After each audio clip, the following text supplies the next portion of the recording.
سلامونه او نیکې درامات، زه اشرف خان یو وار بیا راغلی درته وایم ستاسو خپل چینل ایوا ټیک ته.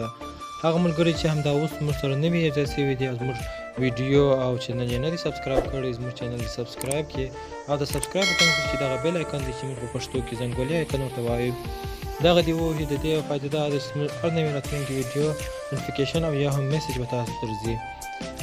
د فالو آپشن د فالوولو لپاره به اول زه تاسو ته خپل آیډي ښکاره کوم چې په هغه کې د فالو آپشن نه دی فعاله. زه به خپل پروفایل ته ولاړ شم. دلته که اوس تاسو وګورئ ویویز باندې به زه کلیک وکړم، لیدونکو ته به زما آیډي دغسې شکل در ښکاره کېږي، یعنې ګورئ د ایډ ا فرینډ آپشن دی. که غواړئ د دې پر ځای فالو آپشن راسي، د فالو آپشن یوه ګټه دا ده چې کله چې هم ستاسې 50,000 کسه ملګري پوره سي، د هغه وروسته هم تاسو کولی سئ چې نور ملګري چې ستاسو سره ځای کېږي هغه تاسو فالو کړئ، یعنې ستاسو ټول پوسټونه او کمنټونه او هر شی چې تاسو شیر کړئ هغه هم ویني. نو د فالوولو لپاره به شا ولاړ شو، درې لیکو او یا هم منیو باندې به کلیک وکړئ، یعنې خواته به راکښته سي، سیټینګ اینډ پرایوسي ته به ولاړ سئ. دلته سیټینګ ته ولاړ سئ،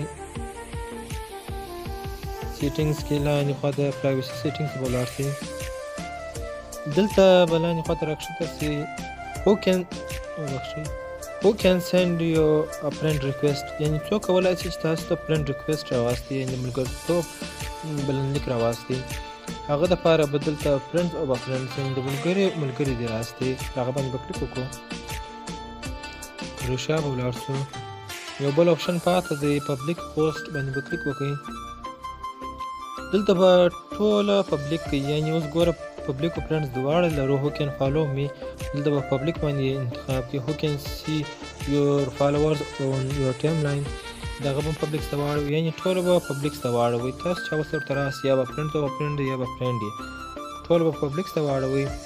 دغسې پر شا ولاړ شو. اوس که زه خپل پروفایل وګورم،